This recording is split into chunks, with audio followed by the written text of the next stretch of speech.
Seat belt बांध रखी है और वो रुकने का नाम नहीं ले रहे, और वो अपने कंट्री को भी रुकने का नाम नहीं लेने दे रहे। वो चलते चले जा रहे हैं। और अभी तो हमने बात की, पहले एक बात की कि जी उनका विजिट पोलैंड यूक्रेन, फिर हमने बताया वो तो फिर रशिया जा रहे हैं, फिर हमने प्रोग्राम करके बताया कि वो तो अब अमेरिका भी आ रहे हैं, और अब हम आपको ये बता रहे हैं कि वो अमेरिका आने से पहले अब वो जा रहे हैं ब्रुनाई एंड सिंगापुर। अपने कुछ अरसे के बाद एक मुस्लिम कंट्री को ज़रूर पिक करते हैं। फॉर एग्जांपल अगर आप देखें कि जो नरेंद्र मोदी का ट्रिप जो है अब सिंगापुर एंड ब्रुनाई का हो रहा है। ब्रुनाई क्या इम्पोर्टेंट कंट्री है इंडिया के लिए अगर देखा जाए?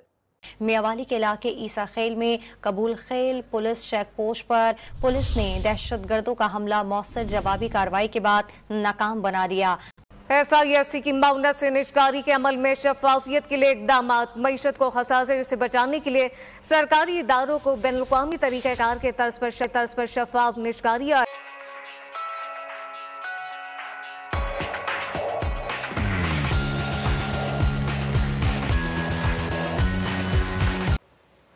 तो उन्होंने तो कमर कस ली है।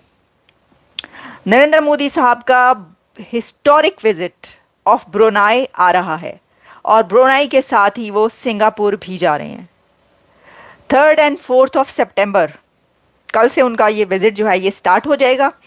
और ब्रुनाई का विजिट कितना सिग्निफिकेंट है, हिस्टोरिक क्यों कहा जा रहा है ब्रुनाई का विजिट, ये आपको बताएंगे। सिंगापुर में वो क्यों जा रहे हैं, वहाँ का विजिट कितना इंपॉर्टेंट है। और इसी के साथ खबर पाकिस्तान से जो हम शामिल करेंगे वो ये है कि बहुत बुरा मनाया गया है वहाँ पर, और कहा गया है कि ये जो रिमार्क्स कश्मीर के हवाले से दिए गए हैं ये बहुत डेंजरस हैं। डॉक्टर जयशंकर के रिमार्क्स की बात की जा रही है, लेकिन वहाँ से प्रोटेस्ट किया गया, डिमांड की गई है। वो क्या है वो मैं बाद में आती हूँ, क्योंकि मोदी साहब ने तो कमर कस ली, वो तो उड़े उड़े फिर रहे हैं जहाज़ों पर, और जगह जगह दुनिया के बड़े से बड़ा और छोटे से छोटा कंट्री वहाँ पर वो विजिट कर रहे हैं। तो ये कश्मीर का कौन सुनेगा, चलें इस पे बाद में आते हैं। सबसे पहले ब्रुनाई। तो जनाब ब्रुनाई में historic visit prime minister Narendra Modi का इसलिए कहा जा रहा है क्योंकि ये फर्स्ट एवर विजिट है। Prime minister Narendra Modi first ever visit to Brunei, और 40th जो बायलैटरल टाइज हैं उसके मौके पर यह विजिट है। लेकिन उनको इनवाइट किया गया ब्रुनाई के सुल्तान की तरफ से, और उनको इनविटेशन मिला था सिंगापुर के प्राइम मिनिस्टर की तरफ से। तो इनविटेशन पर वो जा रहे हैं। लेकिन ब्रुनाई का ये हिस्टोरिक विजिट इसलिए है क्योंकि फर्स्ट टाइम प्राइम मिनिस्टर वहां पर जा रहे हैं इंडिया के। देखिए ऐसा महसूस होता है कि जैसे कि ऐसे जितने कंट्रीज हैं जहां पर आज तक इंडिया का कोई प्राइम मिनिस्टर नहीं पहुंचा था, या भारत की तरफ से किसी गवर्नमेंट ने वहां पर कोई तवज्जो ही नहीं दी थी उन कंट्रीज पर। हालांकि मैं आपको ये भी जब बताऊंगी कि रिलेशंस कितने गहरे हैं, ऐसा नहीं है कि टाइज नहीं है इंडिया और इन कंट्रीज के बीच, इतनी गहरी टाइज हैं। तो ऐसे कंट्रीज को चुन चुनकर prime minister Narendra Modi India के पीएम वहां पर जा रहे हैं उन मुल्कों में। हमने आपको बताया पोलैंड का विजिट भी ऐसे ही विजिट था, फर्स्ट एवर विजिट। फिर यूक्रेन का 45 ईयर, एक जगह पर 45 ईयर्स में पहली मर्तबा गए, दूसरी जगह आफ्टर 30 ईयर्स वहां पर पहुंचे। तो अब ब्रुनाई का जो विजिट है वो भी ऐसा ही विजिट है। और इसके अंदर जो मैंने टाइज की बात की, तो इंडिया और ब्रुनाई की टाइज इतनी गहरी हैं कि वहां पर जो टेम्पल्स हैं और जो वहां पर इंफ्रास्ट्रक्चर है, जो स्ट्रक्चर है, उसका स्ट्रक्चर इंडिया के टेम्पल्स और इंडिया के आर्किटेक्चर से बहुत ज्यादा मिलता है, सिमिलैरिटीज हैं। वहाँ के हाई कमिश्नर बात कर रहे थे, मैं देख रही थी, पहले मैंने रिसर्च की, आपको पता है रिसर्च किए बगैर मैं आपके पास नहीं आती हूँ, और मैं देख रही थी कि वो क्या बात करें। तो उनके वहाँ के हाई कमिश्नर का कहना था कि जो वहाँ के ऐसे स्ट्रक्चर्स हैं, हिस्टोरिकल स्ट्रक्चर्स और टेम्पल्स, उनका जो आर्किटेक्चर है वो इंडिया के उससे बहुत ज़्यादा सिमिलर है। सिर्फ यही नहीं बल्कि ब्रुनाई और इंडिया के बीच और भी सिमिलैरिटी है, और वो ये है कि जो ब्रुनाई की लैंग्वेज है उसके अंदर जो डिक्शन है उनका, उसके अंदर संस्कृत मिलती है। ओल्ड संस्कृत के काफ़ी ज़्यादा जो वर्ड्स हैं वो उसके अंदर इस्तेमाल किए जाते हैं। इसके ऊपर मैं बात करना चाहता हूँ। एक मुल्क ऐसा है जिसकी जो टोटल पॉपुलेशन है वो 5 लाख के करीब है।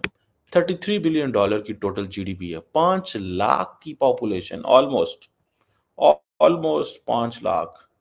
और ये भी मैं 2020 का एक एस्टिमेट आपको दे रहा हूँ। 5 लाख की पॉपुलेशन, और उसकी ज़ाहिर बात है जो उसके अंदर एथनिक ग्रुप्स हैं वो ज़्यादातर चाइनीज़ हैं, मलायज़ हैं। एक तरफ उसको इंडोनेशिया है, मलेशिया है। ठीक है कि इम्पोर्टेंट कंट्री सेंस में है कि साउथ ईस्ट एशिया में देखा जाए तो एक इम्पोर्टेंट कंट्री है। छोटा सा मुल्क है, मुसलमान मुल्क है। पाकिस्तानी आपको पता है मलेशिया इधर जाते नहीं है, ब्रुनो वो कहते हैं इन्हें तो कॉल की जाना। वंस आई मेट ब्रुनाई के, मैं एक ऑफिशियल को मिला तो मुझे उसने बताया कि जनरल मुशर्रफ के दौर में कोई पाकिस्तानी लीडर वहाँ ब्रुनाई गया था। मतलब पिछले 20 साल से गए ही नहीं, पता ही नहीं ब्रुनाई क्या है, बस सिर्फ सफ़ीर भेजा हुआ है, वहाँ से किधर आया होगा, एंड दैट्स इट, और कोई ज़्यादा ख़ास नहीं है।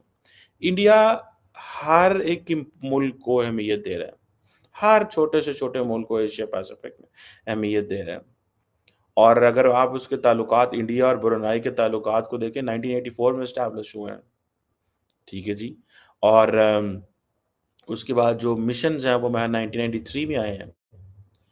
इससे पहले जो मलेशिया के अंदर इंडिया का जो हाई कमीशन होता था वही सारे मामलात को देखता था, लेकिन इन्होंने फिर 1992-93 के अंदर फिर अपना एक एक्टिव वहाँ पे हाई कमिश्नर भेजे और सारा कुछ किया। और इंडिया और ब्रुनाई के जो ताल्लुकात हैं, कहा जाता है जो ट्रेडिशनल लिंकेजेस हैं वो तो हैं ही हैं, लेकिन यूनाइटेड नेशंस के मेंबर हैं, नॉन अलाइनमेंट मूवमेंट के मेंबर हैं, कॉमनवेल्थ, आसियान जो है, आसियान चलो इम्पोर्टेंट है, एंड नैम इम्पोर्टेंट है, दोनों, ठीक है जी। अब क्वेश्चन ये है कि why Narendra Modi is going to Brunei Darussalam, इस पे मैं बात करना चाहता हूँ। ये बड़ी सिग्निफिकेंट डेवलपमेंट है। हमारे यहाँ पाकिस्तान में तो कोई पता ही नहीं है उनको, सुते ने फॉरेन पॉलिसी की कोई एड हॉक फॉरेन पॉलिसी चलती है, रिएक्टिव होती है, कोई लंबा चौड़ा विजन नहीं है। बस हम आ गए हैं तो हम ही फॉरेन पॉलिसी हैं मुल्क की, हम ही सारा कुछ है, हम ही फॉरेन पॉलिसी है, ये हैं, हम आ गए हैं, अब हम मुल्क चला लेंगे। मतलब ये दिमाग है इन लोगों का जो बैठे हुए हैं मुल्क के अंदर। मैं सख्त नकाद हूँ, सख्त क्रिटिसिज्म करता हूँ मैं पाकिस्तान की रिएक्टिव फॉरेन पॉलिसी के ऊपर। कोई चढ़ चढ़ के नहीं रहते, दुनिया में छोटे मुल्क भी होते हैं, मतलब हाउ टू बी रेलिवेंट। भाई if you are irrelevant how to be relevant, ये क्वेश्चन है। और उसका वो सानू नहीं पता हाउ टू बी रेलिवेंट, सानू भाई इतना पता हाउ टू मंगना, ठीक है जी। और हम मंगन टोर जाएंगे सारा ब्याज। मैंने एक दफा बड़े सीनियर किसी जगह पे बैठे हुए थे, बड़े सीनियर डिप्लोमेट्स बैठे हुए थे, मैंने कहा यार हमारी फॉरेन हमारा जहाज ही उस साइड पे चलता है जिधर डॉलर आਉਂਦੇ हैं, जिथे जिन लोगों जिनको साथ हमें जिनको हमें पता हो ना कि इधर से हमें 6 महीने बाद या साल बाद पैसे मिलने हैं, हम उधर भी नहीं जाते, हम सिर्फ उधर जाते हैं जिधर महीने बाद पैसे मिलने हैं। बहरहाल उसके ऊपर भी डिस्कशन करते हैं, लेकिन नरेंद्र मोदी मुस्लिम ममालिक के क्यों जा रहे हैं करीब, और वो एक ही वजह है, उन्होंने पता पाकिस्तान में कैसे दूर रखूंगा, कैसे मैंने पाकिस्तान को दूर रखना है, और कहाँ से मैं पाकिस्तान का पत्ता काटना है इस्लामिक वर्ल्ड में। सिर्फ एक सऊदी अरब रह गया है जहाँ पे नरेंद्र मोदी, वो करीब है बहुत, स्ट्रेटेजिक पार्टनरशिप है, 50-55 अरब डॉलर की बायलैटरल ट्रेड है, सारा कुछ है, मतलब वो है, एक चीजें हैं, लेकिन इंडिया इतना एग्रेसिव नहीं है। इंडिया वेट कर रहा है, पता किस चीज का, इंडिया इंतजार कर रहा है कि कब पाकिस्तान मजीद इरेलीवेंट हो सऊदी अरब में, और हम जो थे जिन्होंने पंजाबी के जने सट मारिए एंड पाकिस्तान को वहां से निकालने जाए।